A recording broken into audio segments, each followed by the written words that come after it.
Couples Game Night, How to Plan with Checklist. Game nights for couples are a delightful and bonding experience. However, if you don't pay attention to certain aspects, it can become a somewhat awkward situation. That's why it is necessary to plan some of the details in advance to be prepared for the night. Especially if one couple participates for the first time and is not yet integrated into the group, you should consider certain things. Only 2 weeks ago I planned a game night with 4 couples, most of whom didn't know each other, but luckily it was even better than I was hoping. Here is my advice to make sure everyone has a lot of fun. Now let's get started. First aspect, the couples. Ideally, you should be 2 or 4 couples including yourself and your partner. Of course, it can also work very well with 3, but there is a chance that with 3 pairs, 2 get along very well and 1 couple feels somewhat withdrawn and excluded. This is especially often the case when 2 couples already know each other, and a new couple joins them.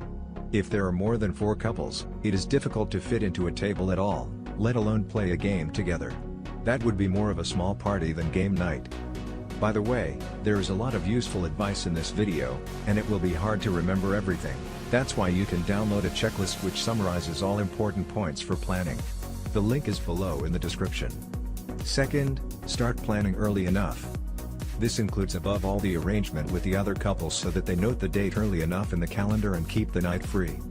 For instance, parents need to know it soon enough so that they can schedule a babysitter for their children. Third, clear communication. To avoid discrepancies, it is crucial that everyone has a rough idea of the night. It should be clear to everyone that there may be other couples coming, the time when the games begin, how long it's going to be and who brings what drinks or food. This way they can make sure to either be full or come hungry. It makes sense not to start the evening too late so that nobody gets tired after the first game. 4. Food and drinks. Assuming you are 4 pairs, which are 8 people, you can imagine the 2 bags of chips won't be enough. Since eating will have the most significant fun factor besides the couple games, you should pay enough attention to it. That doesn't mean you have to cook a 4-course menu.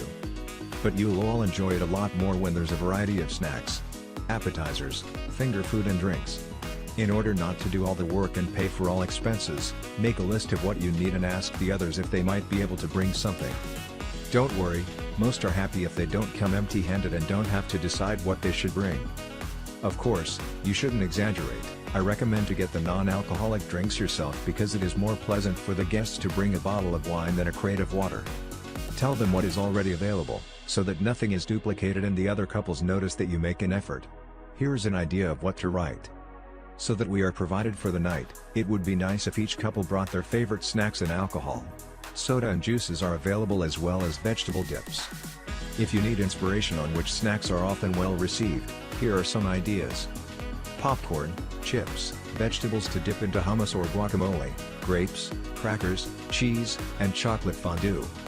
Apart from soda and juices, perhaps the perfect formula for meeting the alcohol desires of all guests is 50% beer, 25% wine, and 25% liquor. The most common liquors are vodka, rum, whiskey, gin, and tequila. Those are great if you plan to play a drinking game, more about that later. 5. The right atmosphere. For all couples to be comfortable during the game night, a relaxing atmosphere should be created. Warm but not too dark lighting, so that you don't get tired and can still read the game board and the cards well. Use a playlist for the music, so you don't have to choose new songs all the time. Spotify or YouTube are great for this because they have pre-made playlists for almost every situation. If possible, choose instrumental music, because vocals can sometimes disturb your playing. It should be uplifting background music that keeps everyone happy and motivated. Ideally, you have a table big enough for all couples, the board are playing cards, snacks, and drinks. Otherwise, you can either put 2 tables together or place the food on smaller tables. However, it is beneficial to reach all the snacks without standing up. 6. The game selection. Select in advance at least 2 to 3 games that are suitable for a couple's game night. When all the guests have arrived and are welcomed, you can either suggest the first game or decide together. If you have too many games to choose from, it can take forever for you to come to an agreement, as everyone has different ideas. However, you should have 1 to 2 backup games available if you disagree or if a couple doesn't feel comfortable. You should also pay attention to the order in which you play the games because it doesn't make sense to start with a complicated and slow game. Start with easy games that everyone understands quickly and that will loosen up the mood so that new couples can integrate well. Drinking games for couples are especially suitable for warming up. Of course, you shouldn't overdo it because the limited abilities may prevent some players from playing other games afterward. After the casual warm-up, interactive games like Taboo are even more fun.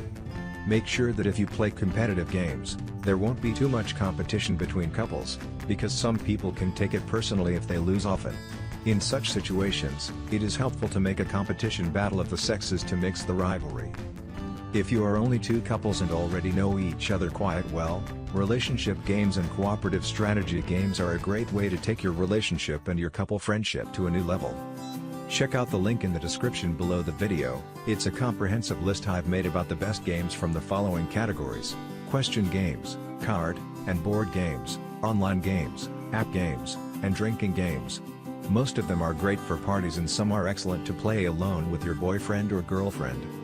If you got more ideas for planning a great game night for couples, let us know in the comments. Finally, don't forget to give us a thumbs up and subscribe to our channel for more ideas how you can have a great relationship.